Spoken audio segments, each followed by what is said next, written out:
তিনি অখণ্ড ভারতের সাধক ছিলেন।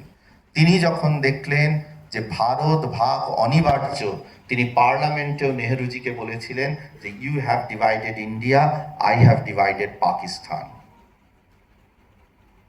তুমি যে তত্ত্বে ভারত ভাগ হয়েছে সেই তত্ত্বেই আমি পাকিস্তান ভাগকে নিশ্চিন্ত করেছি, যার জন্য জিন্না বলেছিলেন আই গট মৌত ইট ইন পাকিস্তান। এই তত্ত্বে শুধু বাংলা বাঁচেনি, এই তত্ত্বে পূর্ব পাঞ্জাবও আমরা পেয়েছি। শিখ এবং হিন্দু গরিষ্ঠ যে পূর্ব পাঞ্জাব, সেটাও ভারতবর্ষে এসছে। আজ যদি শ্যামাবাবু সেদিন না দাঁড়াতেন, ভারতের যে নকশা ম্যাপ আমরা আঁকি, সেই ম্যাপটাও আমাদের থাকতো না। আজকে যদি শিলিগুড়ি করিডোরটা না থাকতো, উত্তর পূর্ব ভারত সম্পূর্ণ বিচ্ছিন্ন হয়ে যেত। আজ যদি পাঞ্জাব না থাকতো, জম্মু কাশ্মীর ঝুলে থাকতো না। আর একটা কথা উঠেছিল, যে কথাটা দাঁড় করানো হয়, যেই তত্ত্বটার মধ্যে যখন দেশ ভাগ হলো, তখন পশ্চিমবঙ্গ এবং পূর্ব পাঞ্জাব আমাদের সঙ্গে এসে স্থিত হলো। কোন ভোটাভুটি হয়েছিল? 58 জন পক্ষে ভোট দিয়েছিলেন, 21 জন বিরুদ্ধে ভোট দিয়েছিলেন। সেই ভোটাভুটিতে শ্যামাবাবুর সঙ্গে প্রদেশ কংগ্রেসও হাতে হাত দিয়েছিল। গান্ধীজিকে নমস্কার, তিনি শ্যামাবাবুর যে বক্তব্য সেটা তিনি গ্রহণ করেছিলেন। গান্ধীজিকে বোঝাতেও আমাদের ভুল হয়েছে।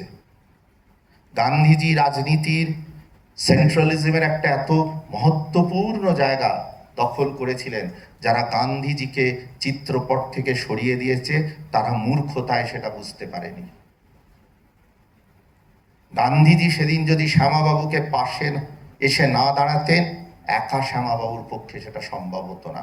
গান্ধীজি তার সর্বশক্তি দিয়ে পাশে দাঁড়িয়েছিলেন যে ইন্ডিয়া এবং পাকিস্তানের বাইরে কোনো আলাদা নেশন হবে না, এবং যদি সেই তত্ত্বে ভারত ভাগ হয়, সেই তত্ত্বেই পাঞ্জাব এবং বেঙ্গল ভাগ হবে। গান্ধীজি শ্যামাবাবুকে নেহরুকে বলেছিলেন মন্ত্রিসভায় নিতে, এবং প্রথম শিল্পমন্ত্রী। তাই গান্ধীজিকে সমালোচনা করা অনুচিত বলে আমি মনে করি।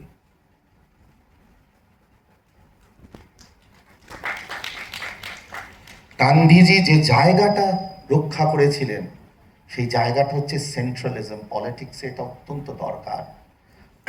যে মানুষটার কাছে গিয়ে নেহেরুও তার কথা বলতে পারবেন, যে মানুষটার কাছে গিয়ে শ্যামাবাবুও তার কথা বলতে পারবেন, সেরকম একটা মানুষ রাজনীতিতে দরকার। যে মানুষটি লিবারেলিজমও বুঝবেন, যে মানুষের হিন্দু হার্টটাও আছে। গান্ধীজি সেই রকম একজন মানুষ।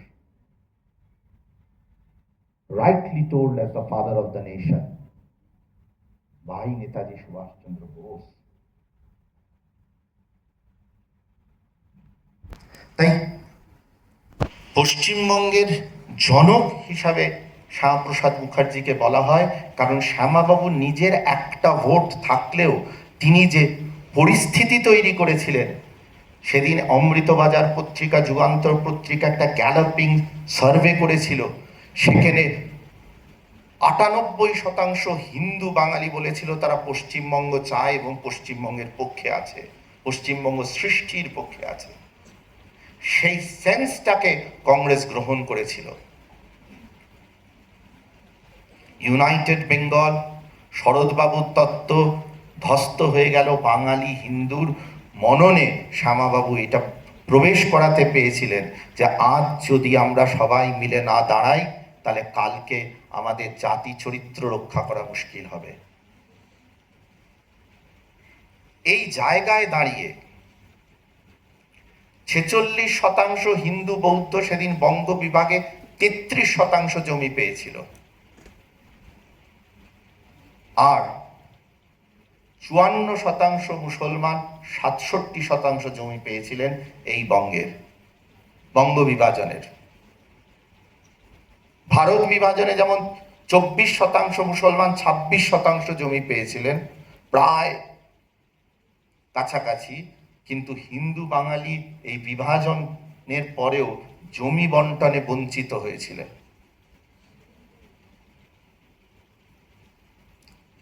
সেন্সাস রিপোর্টে দেখা গেছে যে পরিমাণ হিন্দু পলায়ন বাংলাদেশ থেকে হয়েছে সেই তুলনায় কিচ্ছু মুসলমান পলায়ন পশ্চিমবঙ্গ থেকে হয়নি, কারণ পশ্চিমবঙ্গের মুসলমান জনসংখ্যা 20% থেকে বেড়ে আজ 30%-এর ওপরে। আমাদের অনুধাবন করতে হবে যে যেদিন দেশ স্বাধীন হয়েছিল সেদিন ভারতবর্ষের মধ্যে পশ্চিমবঙ্গেরও 42টা লোকসভা সিট ছিল, অন্ধ্রপ্রদেশেরও 42টা লোকসভা সিট ছিল।